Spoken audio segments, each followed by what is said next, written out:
আজ আসুন আমরা উপদেশের এই শিরোনামের দ্বারা ঈশ্বরের বাক্য অধ্যয়ন করব। বাইবেল হল ঈশ্বরের আজ্ঞা। স্বর্গে ঈশ্বরের পথ কি?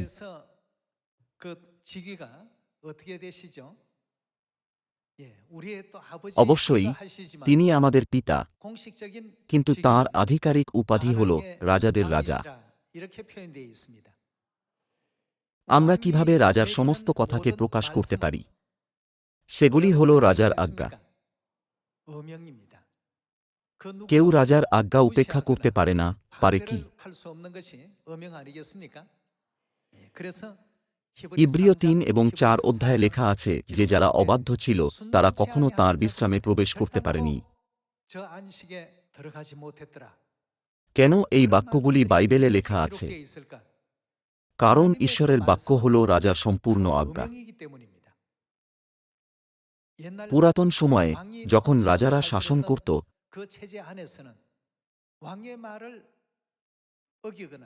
রাজার বাক্য অমান্য করাকে রাজদ্রোহ বলে বিবেচনা করা হতো। এটা মৃত্যুদণ্ডের শাস্তিযোগ্য ছিল।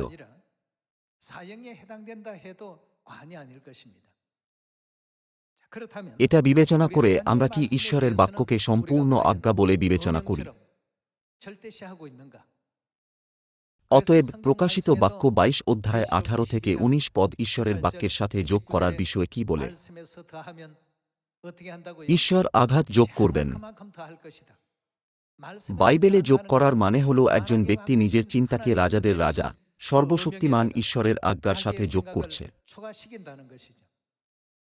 এছাড়াও কি হবে যদি কেউ বাইবেলের বাক্য থেকে বাদ দেয়? ঈশ্বর সেই ব্যক্তির কাছ থেকে পবিত্র নগরের সমস্ত অংশ কেড়ে নেবেন। অন্য কথায়, উভয় কাজই বিপত্তির দিকে পরিচালিত করে। কেন? কারণ বাইবেল হল ঈশ্বরের বাক্য, রাজার সম্পূর্ণ আজ্ঞা। কিন্তু এরকম চিন্তা করার বদলে যে আমাকে অবশ্যই সেগুলি পালন করা উচিত, আমরা কি প্রায়ই সেগুলিকে হালকাভাবে বিবেচনা করি না, চিন্তা করে যে এটা শুধু একটা ভালো বাক্য, বা এটা হল সাধারণভাবে একটা নির্দেশনার বার্তা? যেহেতু বাইবেল হল রাজার সম্পূর্ণ আজ্ঞা, অন্যরা আমাদের কিভাবে দেখে সেটা কোনো ব্যাপার নয়। আমরা স্বর্গের রাজার পবিত্র আজ্ঞা পালন করছি। বিশ্রাম দিন কার আজ্ঞা? নিস্তার পর্ব কার আজ্ঞা? সেগুলি হল ঈশ্বরের, রাজাদের রাজা এবং প্রভুদের প্রভুর আজ্ঞা। তাহলে স্বর্গের নাগরিক হিসাবে আমাদের কিভাবে স্বর্গীয় রাজার আজ্ঞা স্বীকার করা উচিত? আমাদের তাঁর আজ্ঞা পালন করা উচিত। তখন ঈশ্বর আমাদের জন্য স্বর্গের দরজা খুলে দেবেন। তিনি কি আমাদের তাঁর সন্তান বলে চিনবেন না? যেহেতু বাইবেল হল ঈশ্বরের আজ্ঞা, তাই তুমি বিশ্রাম দিন স্মরণ করিয়া পবিত্র করিও, এটাও হল রাজার আজ্ঞা। কিন্তু যদি কেউ বলে আমি বিশ্রাম দিন শনিবারের থেকে রবিবার বেশি পছন্দ করি, তাহলে তারা রাজার আজ্ঞাকে কেমনভাবে নিচ্ছে?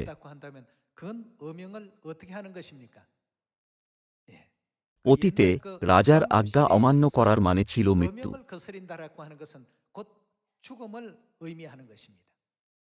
দৃঢ়ভাবে বললে এটা ছিল রাজদ্রোহ।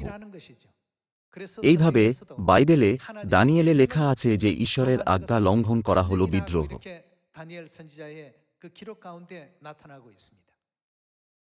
আমাদের কখনোই বলা উচিত নয়, যদিও এটা বাইবেলে লেখা আছে, আমি অন্যদের অন্যভাবে করতে দেখেছি।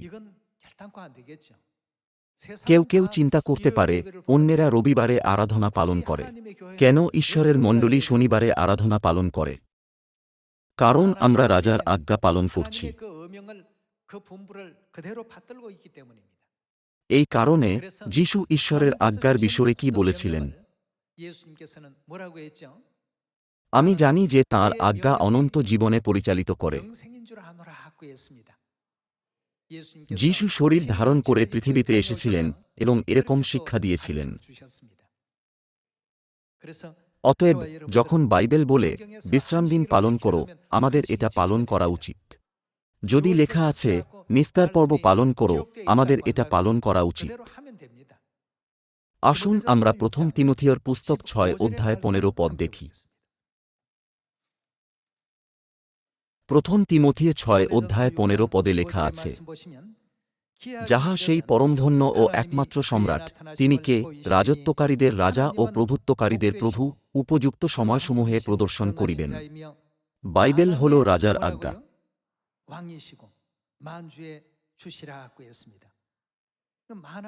আসুন যোহনের পুস্তক 8 অধ্যায়ে যাই। যোহন 8 অধ্যায় 47 পদে যিশু বলেছেন, যে কেহ ঈশ্বরের, সে ঈশ্বরের কথা সকল শুনে, এই জন্যই তোমরা শুনো না, কারণ তোমরা ঈশ্বরের নহ।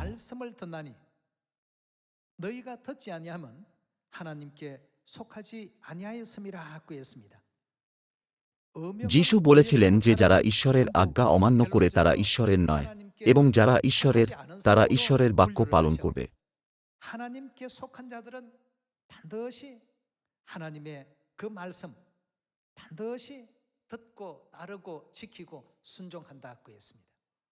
যিশু এই বিষয়ে স্পষ্ট নির্দেশনা দিয়েছিলেন। আজকের জগতে লোকেরা বিশ্রামদিন ও নিস্তার পর্বের বদলে ক্রিসমাস পালন করে, ক্রুশের আরাধনা করে এবং রবিবারের আরাধনা করে। তারা ঈশ্বরের আজ্ঞা অস্বীকার করছে। এই লোকেদের মতো একই পথে চলা মানে যে তারা একটা বিদ্রোহী দলের অংশ।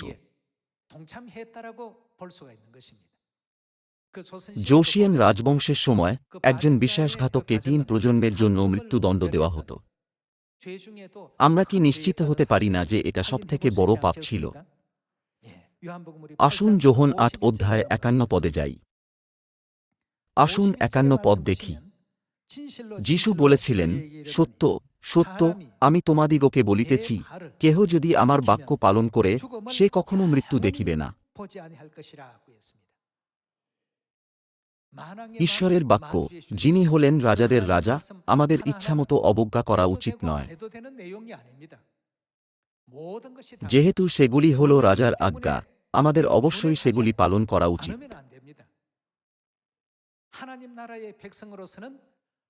এটা হল ঈশ্বরের রাজ্যের লোকেদের দায়িত্ব। কিন্তু কেউ কেউ বলে, আমার পরিস্থিতি হল ব্যতিক্রম, আমার বর্তমান পরিস্থিতি হল ব্যতিক্রম। অজুহাত দেওয়ার কোনো দরকার নেই। যারা ঈশ্বরের আজ্ঞাকে সম্মান করে তারা হল স্বর্গের লোক, নয় কি? কেউ কেউ হয়তো বলতে পারে, ঈশ্বরের বাক্য এটা বলে, কিন্তু যদি আমরা এরকম করি তাহলে কিভাবে আমরা জীবন বজায় রাখতে পারব? আমাদের কি অন্যদের সাথে মিলেমিশে থাকা দরকার নয়? ভাই ও বোনেরা, দয়া করে এই বাক্য মনে রাখুন, বাইবেলে কিছু যোগ বা বিয়োগ করবে না। দ্বিতীয় বিবরণে লেখা আছে, যে কেউ ঈশ্বরের বাক্য পালন করে, সে ভিতরে আসার সময় এবং বাইরে যাওয়ার সময় আশীর্বাদ পাবে। এর বিপরীতে, যারা ঈশ্বরের বাক্যকে অস্বীকার করে তারা ভিতরে আসার এবং বাইরে যাওয়ার সময় অভিশাপ পাবে। স্বর্গীয় সন্তানদের কি ঈশ্বরের কণ্ঠস্বর শোনা এবং তাঁর সমস্ত আজ্ঞা পালন করা উচিত নয়? উদাহরণস্বরূপ, যখন ঈশ্বর আমাদের নিস্তার পর্ব পালন করার আজ্ঞা দেন, তখন কোনো অজুহাত থাকা উচিত নয়। যদি আমাদের সামনে 2টি পথ আছে, তাহলে আমাদের কাকে অনুসরণ করা উচিত? উদাহরণস্বরূপ, 2 জন লোক রাস্তায় হাঁটছে এবং একটা কুকুর তাদের অনুসরণ করছে। হাঁটতে হাঁটতে তারা রাস্তার একটা বাঁকের কাছে আসে। একজন বাঁ দিক নেয় এবং অন্যজন ডান দিক নেয়, কিন্তু কুকুরটা ডান দিকে চলে যায়। তাহলে এটা কার কুকুর? এটা হলো সেই লোকের কুকুর যে ডান দিকে যাচ্ছে। আজ যেহেতু আমরা এই জগতে বাস করছি যেখানে সবকিছু বিশৃঙ্খল, আমরা সত্য থেকে মিথ্যা পার্থক্য করতে পারি না। কিন্তু আমরা তাদের মধ্যে একটা স্পষ্ট পার্থক্য দেখতে পাই, যারা ঈশ্বরের পক্ষে আছে এবং যারা ঈশ্বরের পক্ষে নেই। এটা এর দ্বারা নির্ধারিত হতে পারে যে একজন ঈশ্বরের আজ্ঞাকে মূল্য দেয় কিনা। বাইবেল শুধুমাত্র 2000 বছর আগে যিশুর বিষয়ে বা বংশাবলী ও রাজাদের পুস্তকের একটি ঐতিহাসিক বিবরণ নয়।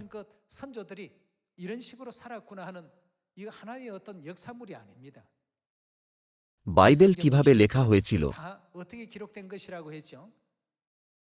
যেমন প্রেরিত পিতরের লেখা বাক্যে বলা হয়েছে, নবীরা পবিত্র আত্মা দ্বারা চালিত হয়ে ঈশ্বরের পক্ষ থেকে কথা বলেছিলেন। তিনি হলেন ঈশ্বর যিনি এই সমস্ত শিক্ষা দিয়েছেন। তা সত্ত্বেও কেউ কেউ বলে এটা একটা ইতিহাসের পুস্তক।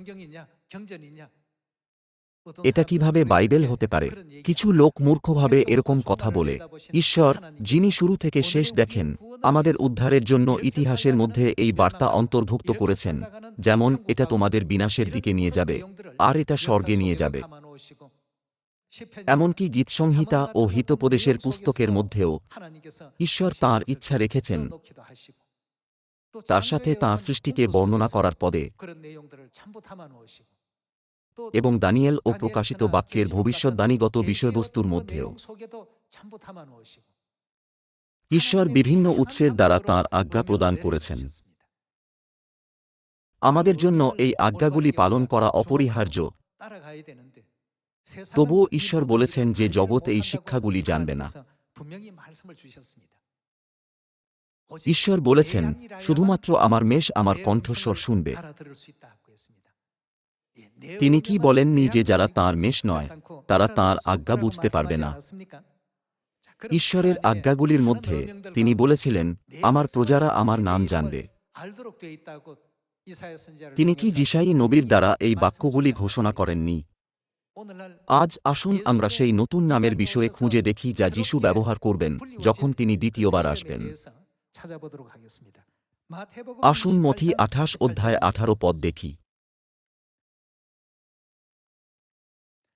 তখন যিশু নিকটে আসিয়া তাহাদের সহিত কথা কহিলেন, বলিলেন, স্বর্গে ও পৃথিবীতে সমস্ত কর্তৃত্ব আমাকে দত্ত হইয়াছে।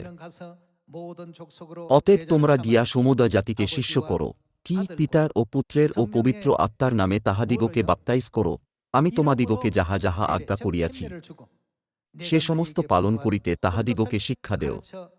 আর দেখো, আমি যুগান্ত পর্যন্ত প্রতিদিন তোমাদের সঙ্গে সঙ্গে আছি।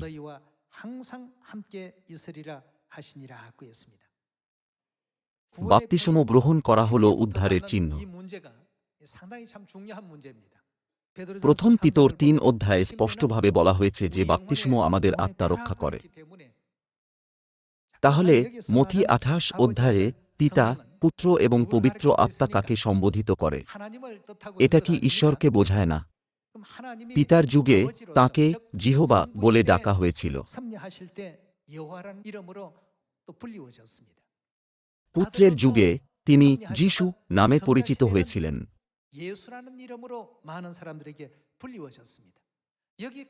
বেশিরভাগ লোকেরাই এই নামগুলির সাথে পরিচিত। কিন্তু পিতা, পুত্র এবং পবিত্র আত্মার নাম আছে। কিন্তু লোকেরা পবিত্র আত্মার নাম জানে না। যেহেতু তারা এই নাম জানে না, তাই তারা এমনকি জিহোবা এবং যিশুর নামও উল্লেখ করে না, কিন্তু সাধারণভাবে বলে, আমি পিতা, পুত্র ও পবিত্র আত্মার নামে তোমাকে বাপ্তিস্ম দিচ্ছি। সেগুলি শুধু উপাধি, নাম নয়। নাম এবং উপাধি সম্পূর্ণ আলাদা। ঈশ্বর বলেছেন, পিতার ও পুত্রের ও পবিত্র আত্মার নামে লোকেদের বাপ্তাইজ করো। এটা কার আজ্ঞা? এটা হল রাজাদের রাজা ঈশ্বরের আজ্ঞা। কিন্তু অসংখ্য চার্চ কি এই আজ্ঞা পালন করে? ঈশ্বরের মণ্ডলী ছাড়া কোনো মণ্ডলী এরকম করে না। ভাই ও বোনেরা, এই চিন্তা করে শুধু অনুমান করবেন না যে বাইবেল অবশ্যই ভালো মানুষ হওয়ার বিষয়ে শিক্ষায় ভরা। বরং আমাদের চিন্তা করা উচিত, এটা হল রাজার সম্পূর্ণ আজ্ঞা। স্বর্গের একজন সন্তান হিসাবে আমার প্রতিটি বাক্যকে সম্পূর্ণ বলে বিবেচনা করা উচিত। যদি আমরা আজ্ঞার বিষয়ে কোনো দ্বন্দ্বের সম্মুখীন হই, আমাদের প্রথমে আজ্ঞা পালন করা উচিত এবং বাকি বিষয়গুলি ঈশ্বরের উপর ছেড়ে দেওয়া উচিত। যখন আমরা মথি 28 অধ্যায়ে ফিরে যাই, বাপ্তিস্মের সবথেকে গুরুত্বপূর্ণ অংশ হল পবিত্র আত্মার নাম। সেই জন্যই খ্রিস্টের প্রথম আগমনের সময় প্রথম মণ্ডলীর বিশ্বাসীরা প্রথমে যিশুর নাম ঘোষণা করেছিল। কারারক্ষক চমৎকার দৃশ্য দেখার পর সে পৌল ও সিলকে জিজ্ঞাসা করেছিল, উদ্ধার পাওয়ার জন্য আমাকে কি করতে হবে? সেই সময়ে পৌল ও সিল তাকে প্রথমে কি শিক্ষা দিয়েছিলেন? তারা তাকে সেই যুগের উদ্ধারকর্তা যিশুর নামে শিক্ষা দিয়েছিলেন। তুমি ও তোমার পরিবার প্রভু যিশুতে বিশ্বাস করো, তাহাতে পরিত্রাণ পাইবে। ভাই ও বোনেরা, তাঁর নাম না জেনে আমরা কখনোই উদ্ধার পেতে পারব না। পবিত্র আত্মার যুগেও আমাদের অবশ্যই নতুন নাম খ্রিস্ট আনসাংহোম এবং নতুন জেরুসালেম স্বর্গীয় মাতার মহিমা চমকানো উচিত। এটা কি? এটা হল আমাদের উদ্ধারের জন্য দেওয়া ঈশ্বরের সম্পূর্ণ আজ্ঞা। কেন আমাদের তাঁর নাম জানা উচিত? তার কি একটা নির্দিষ্ট কারণ থাকা উচিত নয়? ঈশ্বর আমাদের 3টি নামে বাপ্তিস্ম দেওয়ার আজ্ঞা দিয়েছেন। আদিপুস্তক থেকে জগতের শেষ পর্যন্ত ঈশ্বর তাঁর প্রশাসনকে 3টি যুগে ভাগ করেছেন। আসুন আমরা প্রার্থনার বিষয়ে চিন্তা করি। এখনকার দিনে যখন আমরা চার্চে যাই, সবাই যিশুর নামে ডাকে। কেন আপনারা যিশুর নামে প্রার্থনা করেন? যদি আপনি তাদের জিজ্ঞাসা করেন, তারা সঠিক কারণ বলতে পারবে না। যিশু আসার আগে দৃঢ় বিশ্বাসের লোকেরা ছিল, যেমন অব্রাহাম, নোহ এবং মোশির মতো লোকেরা, যিনি ইসরায়েলীয়দের মিশর থেকে বের হতে নেতৃত্ব করেছিলেন। কিন্তু তারা কি যিশুর নামে প্রার্থনা করেছিলেন? না, তারা করেননি। অব্রাহাম, নোহ এবং মোশি সকলেই প্রার্থনা করেছিলেন। এছাড়াও কঠিন সময়ে যিহোশু সবসময় ঈশ্বরের কাছে প্রার্থনা করেছিলেন। এলিও প্রার্থনা করেছিলেন যখন তিনি কর্মিল পর্বতে 850 জন মিথ্যা নবীর সম্মুখীন হয়েছিলেন। তাহলে তারা কার নামে প্রার্থনা করেছিলেন? এখনকার দিনে লোকেরা চিন্তা করে যে তাদের শুধুমাত্র যিশুর নামে প্রার্থনা করা উচিত। তারা পিতা, পুত্র এবং পবিত্র আত্মার যুগের অস্তিত্বের বিষয়ে জানে না। তা সত্ত্বেও তারা অব্রাহাম ও মোশিকে সম্মান করে। তারা এলিওকেও সম্মান করে। কিন্তু তারা এটা উল্লেখ করে না যে এই লোকেরা যিশুর নামে প্রার্থনা করেনি। তাহলে সেই লোকেরা যারা যিশুর নামে প্রার্থনা করেনি, তারা কি উদ্ধার পেয়েছিল? সত্যি, তারা উদ্ধার পেয়েছিল। যিশু বলেছিলেন, অনেকে পূর্ব ও পশ্চিম হইতে আসিবে এবং অব্রাহাম, ইসহাক ও যাকবের সহিতে স্বর্গরাজ্যে একত্র বসিবে। তারা সবাই স্বর্গরাজ্যে আছে। কিন্তু তারা যিশুর নামে প্রার্থনা করেনি। কেন সেটা? এই বিষয়ে আমাদের নিজেদের জিজ্ঞাসা করা দরকার। কখন এই আজ্ঞা দেওয়া হয়েছিল, পিতা, পুত্র নাকি পবিত্র আত্মার যুগে?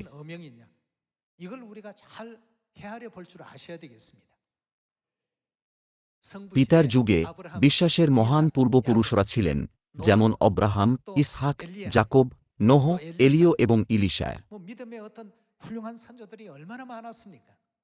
তারা কার নামে প্রার্থনা করেছিলেন? তারা জিহোবার নামে প্রার্থনা করেছিলেন। এছাড়াও রাজা দাউদ আছেন, যাকে আমরা ভালোভাবে জানি। রাজা দাউদ সবসময় জিহোবার নামে প্রার্থনা করতেন। আজকের দিনের চার্চগুলিতে লোকেরা দাবি করে যে যিশুকে বিশ্বাস না করলে কেউ উদ্ধার পেতে পারবে না। তাদের দাবি অনুসারে যারা শুধুমাত্র জিহোবাকে বিশ্বাস করেছিল তাদের উদ্ধার পাওয়া উচিত নয়, কিন্তু যিশু বলেছিলেন যে স্বর্গরাজ্যে তাদের স্থান আছে। এটা কি অবাক করার মতো নয়? অতএব আমাদের অবশ্যই বোঝা উচিত যে জিহোবা ঈশ্বরকে। জিহোবা ঈশ্বর কি যিশু নাম নিয়ে শরীর ধারণ করে আসেননি? যখন আমরা চিনতে পারব যে তাঁরা হলেন এক এবং একই, তখন আমরা জানতে পারব যে একটা যুগ আছে যখন আমাদের জিহোবার নামে ডাকতে হতো। সেই যুগ ছিল যখন আমরা যিশুর নামের দ্বারা উদ্ধার পেয়েছিলাম, এবং অন্য যুগ আছে যখন আমাদের যিশুর নতুন নামে ডাকা উচিত। বাইবেলের জ্ঞানের অভাবের কারণে লোকেরা নাশ হয়। হোশেয়াতে লেখা আছে, জ্ঞানের অভাব প্রযুক্ত আমার প্রজাগণ বিনষ্ট হইতেছে। তারা দেখেও দেখে না, শুনেও শোনে না বা বোঝে না।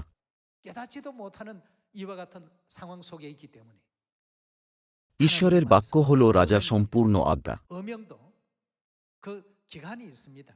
প্রত্যেক যুগ অনুসারে আলাদা আলাদা আজ্ঞা আছে।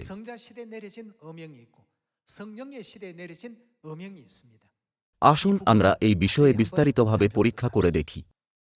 গীতসংহিতা ১১৬ অধ্যায় ৪ পদ। আসুন ১১৬ অধ্যায় ৪ পদ দেখি।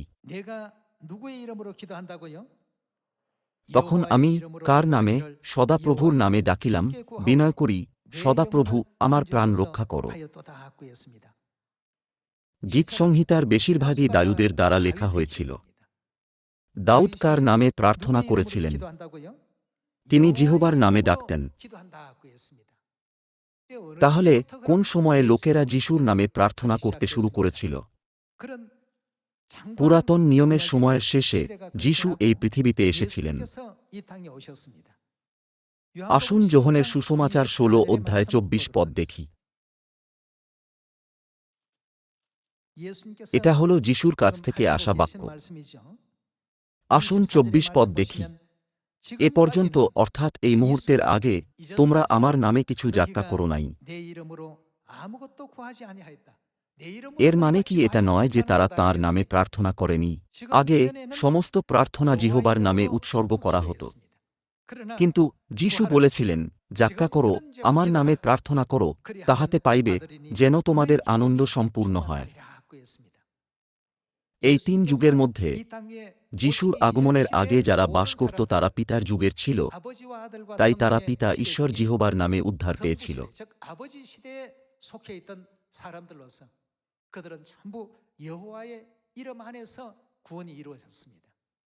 তারপর পরবর্তী যুগে যিশু পুত্র হিসাবে এসেছিলেন। তখন থেকে তিনি শিষ্যদের নির্দেশ দিয়েছিলেন পুত্রের যুগের উদ্ধারকর্তা যিশুর নামে প্রার্থনা করতে। তাহলে শিষ্যরা যারা যিশুকে অনুসরণ করেছিলেন, তারা কি সবসময় যিশুর নামে প্রার্থনা করেছিলেন? এছাড়াও যখন যিশু প্রার্থনা করেছিলেন, তিনি কি তাঁর নিজের নামে প্রার্থনা করেছিলেন? না, তিনি করেননি। যোহনের সুসমাচার ১৪ অধ্যায় অনুসারে কেন তিনি তাদের তাঁর নামে প্রার্থনা করতে বলেছিলেন? তিনি বলেছিলেন, আমি পিতার কাছে যাচ্ছি। তখন থেকে যিশুর নামে প্রার্থনা করার আজ্ঞা কার্যকর হয়েছিল। ভাই ও বোনেরা, যেহেতু আমি রাজার আজ্ঞা এই অভিব্যক্তি ব্যবহার করছি, এটা শুনতে একটু অদ্ভুত লাগতে পারে, কিন্তু এটা এতটাই তাৎপর্যপূর্ণ। সেই রাজাদের বিষয়ে চিন্তা করুন যারা দাউদ ও সলোমনের মতো ঈশ্বরকে ভালোবেসেছিল।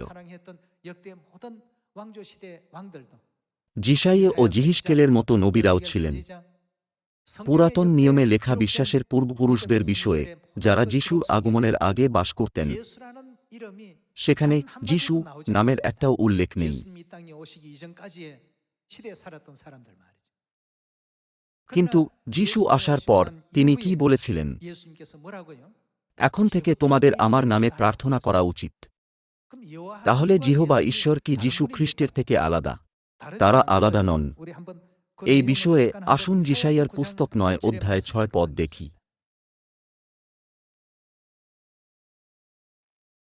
যিশাই ৯ অধ্যায় ৬ পদে লেখা আছে, কারণ একটি বালক আমাদের জন্য জন্মিয়াছেন, একটি পুত্র আমাদিগকে দত্ত হইয়াছে, আর তাঁহারই স্কন্ধের উপরে কর্তৃত্বভার থাকিবে, এবং তাঁহার নাম হইবে কি? আশ্চর্য মন্ত্রী, বিক্রমশালী ঈশ্বর, আর কি? সনাতন পিতা। শুধুমাত্র ঈশ্বরকে আমাদের আত্মিক পিতা বলা যেতে পারে। ঈশ্বর হলেন আমাদের পিতা। কিন্তু এই পিতা বালক ও পুত্ররূপে পৃথিবীতে প্রকট হয়েছিলেন। যখন তিনি প্রকট হয়েছিলেন, তিনি কি জিহোবা নাম রেখেছিলেন? না, এর পরিবর্তে তাঁকে যিশু বলা হয়েছিল। এইভাবে জিহোবা নাম এবং যিশু নাম হল এক এবং একই ঈশ্বরের নাম। যখন ঈশ্বর শরীর ধারণ করেছিলেন এবং এই পৃথিবীতে প্রকট হয়েছিলেন, তিনি যিশু নাম ব্যবহার করেছিলেন। সেই জন্যই যিশু বলেছিলেন, এখন পর্যন্ত তোমরা আমার নামে কিছু চাওনি, কিন্তু এখন থেকে আমার নামে প্রার্থনা করো। সেই মুহূর্ত থেকে তারা যিশুর নামে প্রার্থনা করেছিলেন। তাঁর ৩.৫ বছরের সেবাকার্যের শেষে যিশু ক্রুশে মৃত্যুবরণ করেছিলেন, তৃতীয় দিনে মৃতদের মধ্য থেকে উত্থাপিত হয়েছিলেন এবং ভবিষ্যদ্বাণী অনুসারে ৪০ দিন পরে স্বর্গারোহণ করেছিলেন। তারপর তিনি তাঁর দ্বিতীয় আগমনের বিষয়ে ব্যাখ্যা করেছিলেন। ইব্রিয় ৯ অধ্যায়ে লেখা আছে যে যারা তাঁর জন্য অপেক্ষা করছে তাদের উদ্ধার দেওয়ার জন্য তিনি দ্বিতীয়বার আসবেন। দ্বিতীয়বার আসা খ্রিস্ট কি নাম ব্যবহার করবেন? যিশুর নতুন নাম। জিহোবা ঈশ্বর, যিশু খ্রিস্ট এবং নতুন নাম হল এক এবং একই ঈশ্বর। কিন্তু যখনই তিনি এই পৃথিবীতে এসেছিলেন, তিনি আলাদা নাম নিয়ে প্রকট হয়েছিলেন।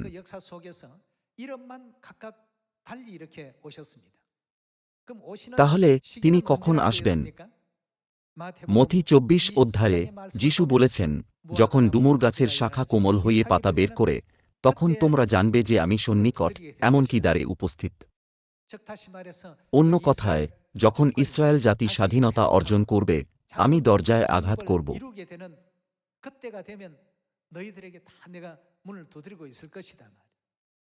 সেই সময় কখন? প্রায় ১৯০০ বছর পর ১৯৪৮ সালের মে মাসে ইসরায়েল জাতি স্বাধীনতা লাভ করেছিল। সেই সময় থেকে পবিত্র আত্মার যুগ শুরু হয়। তাহলে ঈশ্বর কি এখনও যিশু নাম ব্যবহার করছেন? ভাই ও বোনেরা, নাম সত্যি গুরুত্বপূর্ণ। প্রথম মণ্ডলীর সময়ে উল্লেখযোগ্য ঘটনা ঘটেছিল যখনই তারা যিশুর নামে ডেকেছিল।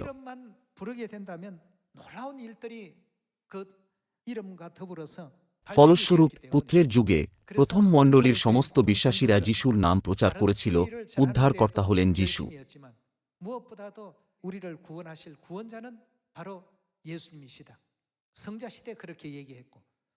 পিতার যুগে সকলেই ঘোষণা করেছিল, জিহোবা ছাড়া আর কোনো উদ্ধারকর্তা নেই। জিহোবা হলেন আমাদের মেষপালক, আমাদের যষ্টি এবং প্রদীপ।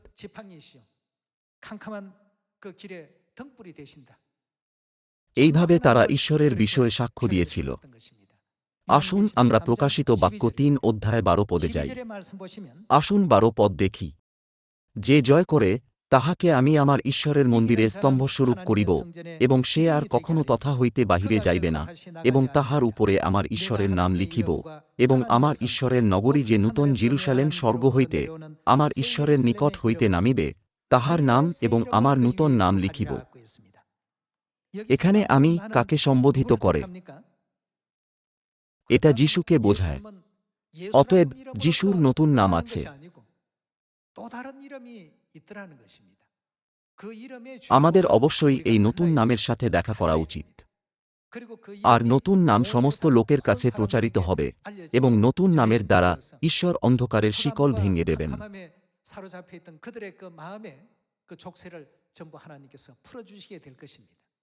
সেই জন্যই ঈশ্বর আমাদের যিশুর নতুন নাম দেওয়ার প্রতিজ্ঞা করেছেন।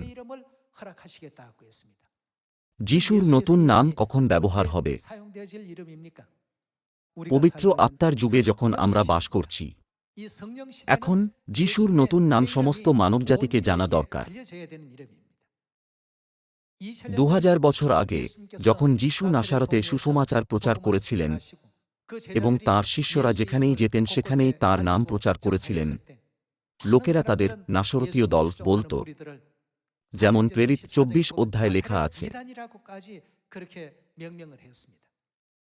কারণ তারা নতুন নিয়ম প্রচার করেছিলেন যা আগে কখনো শোনা যায়নি এবং যা সম্পূর্ণ আলাদা ছিল।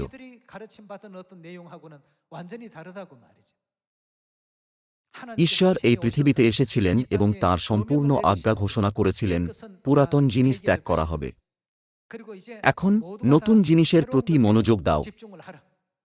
যদিও তিনি তাঁর লোকেদের একটি নতুন পদ্ধতি দিয়েছিলেন, ইসরায়েলীয়রা এটা গ্রহণ করতে অস্বীকার করেছিল, এই বলে, আমরা এটা পালন করব না। যদিও এটা রাজার আজ্ঞা হতে পারে, তবুও পুরাতন নিয়ম হল ভালো। যিশু নতুন নিয়ম, নিস্তার পর্ব, বিশ্রাম দিন এবং বাপ্তিস্মের বিধি প্রদান করেছিলেন, কিন্তু তারা সেগুলি প্রত্যাখ্যান করেছিল। এটা এমন যেন রাজা ঘোষণা করেছেন, আজ থেকে আমি তোমাদের আলাদা আজ্ঞা দিচ্ছি। এইভাবে ঈশ্বর তাঁর নতুন আজ্ঞা দিয়েছিলেন এবং নতুন নিয়মের সময় শুরু করেছিলেন।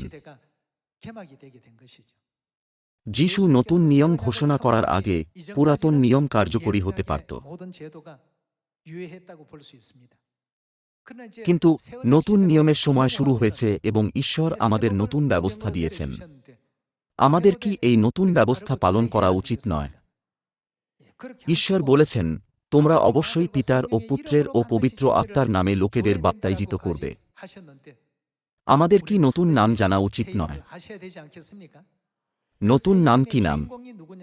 যিশাইয়া 25 অধ্যায়ে লেখা আছে, এই দেখো, ইনি আমাদের ঈশ্বর, আমরা ইহারই অপেক্ষায় ছিলাম, ইনি আমাদিগকে ত্রাণ করিবেন। অন্য কথায়, যিনি পুরাতন দ্রাক্ষারসের দ্বারা মৃত্যুকে অনন্তকালের জন্য বিনষ্ট করেছেন, তিনিই আমাদের ঈশ্বর। এইভাবে ঈশ্বর আগেই তাঁর আগমনের বিষয়ে আমাদের জানিয়েছেন। তিনি দ্বিতীয়বার শরীর ধারণ করে তাদের দর্শন দেবেন, যারা পরিত্রাণের জন্য তাঁর অপেক্ষা করে। মিখা 4 অধ্যায়ে লেখা আছে, শেষ দিন সদাপ্রভুর মন্দিরের পর্বত সমস্ত পর্বত থেকে উচ্চ হবে। তিনি আমাদের তাঁর পথের বিষয়ে শিক্ষা দেবেন। আমরা পবিত্র আত্মার যুগে বাস করছি। অতএব একমাত্র যিনি সিয়নে তাঁর পথের বিষয়ে শিক্ষা দেবেন, তাঁর নাম আমাদের জন্য গুরুত্বপূর্ণ। এমনকি প্রথম মণ্ডলীর সময়ও শিষ্যরা যিশুর নামে মন্দ আত্মা দূর করেছিলেন। তাঁর নাম আমাদের পাপের ক্ষমা দেয় এবং ঈশ্বরের উদ্ধারের প্রতিজ্ঞা দেয়। ভাই ও বোনেরা, ঈশ্বরের নাম হল খুবই গুরুত্বপূর্ণ। পবিত্র আত্মার যুগে পিতা খ্রিস্ট আনসাংহোং এবং নতুন জেরুসালেম স্বর্গীয় মাতার নাম সারা জগতে প্রচারিত হওয়া উচিত।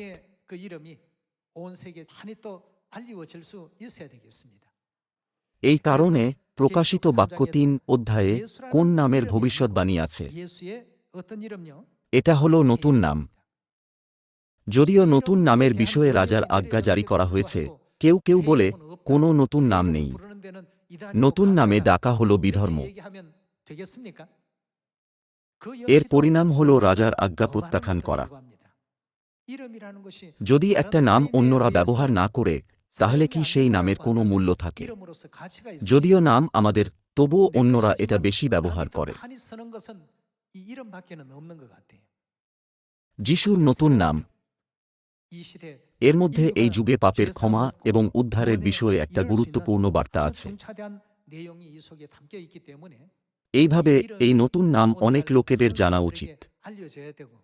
ঈশ্বরের মণ্ডলী খ্রিস্ট আনসাংহোং এবং নতুন জেরুসালেম স্বর্গীয় মাতাকে বিশ্বাস করে। আমি আশা করি যে এই বার্তা অবিলম্বে ঈশ্বরের মণ্ডলীর সাথে যুক্ত হবে। তাহলে আসুন আমরা গর্ব করে সারা জগতের কাছে পিতার নাম ও মাতার নাম প্রকট করি।